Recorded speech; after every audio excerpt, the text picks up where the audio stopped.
everyone, it's Laura from orgjunkie.com. This is my second attempt at this video because the first one was 8 minutes long and that's probably too much. So I'm going to try to keep this one a little bit shorter, which just means I'm going to talk faster because I have the gift of rambling and I'm not sure I can curb that, but I'm going to try.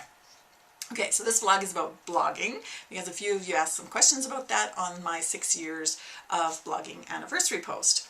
So that's great, I'm happy to answer those. So the first question comes from Hilda at Overwhelmed to Organized, and she asks me, how have you seen the blog world change in the 6 years, positive or negative? And I'd have to say there's two main ones for me. When I first started blogging, there weren't a lot of organizing blogs out there, so it was a little bit isolating in the community sense, so that was maybe a negative, but the positive was there weren't as many organizing blogs to keep up on, you know, and just as an industry in itself. So so that's definitely a challenge that I find now, because there's so many organizing blogs now. So it's definitely a challenge for me to sort of stay on top of it. I mean, I follow many organizing blogs in my Google feed reader, but I do try not to put any pressure on myself to keep up with what they're doing, although I do love the community aspect. If what I just said makes any sense at all, it's sort of contradicting. But yeah, so that's one of the biggest changes. And the other one, of course, is social media, because Twitter wasn't around, Facebook fan pages weren't a big deal, any of those things. So it was just simpler. All I had to worry about was writing a blog post every day and none of the other stuff. But again, I'm going to contradict myself. The positive, though, is even though I'm not a huge fan of Twitter, I do love the Facebook page that I have for Org Junkie, and I love interacting there. So, you know, with every good, there's some bad, and you kind of have to weed through it, and it's okay to pick and choose what you want to concentrate on, which is what I've done. But you know, it takes years of trial and error too to get to that point. So that's what I'd have to say about that. And the other question, also from Hilda, but others asked as well, what advice or tips do you have for those of us just starting a blog?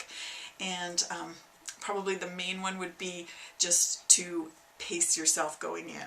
It's such a neat experience because the community is so vast and wide, the friendships made are very cool, and the opportunities that come your way as your blog grows are amazing. So pacing yourself is really important, because before you know it, you know, as all these things start to happen, you can become very overwhelmed, bogged down, and just stressed about the whole thing.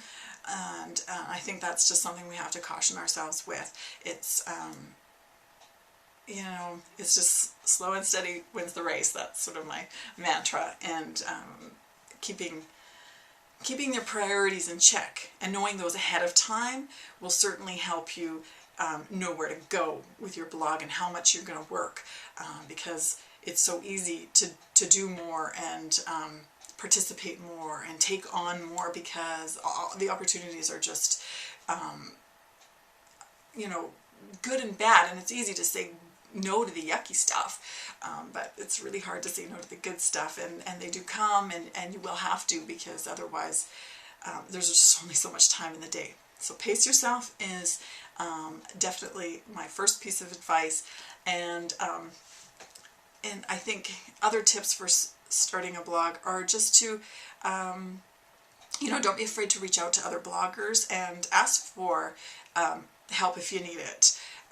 You know, I think for the most part the community is just amazingly helpful, and everybody, I don't really see the competition of it that I think can be prevalent if we let it.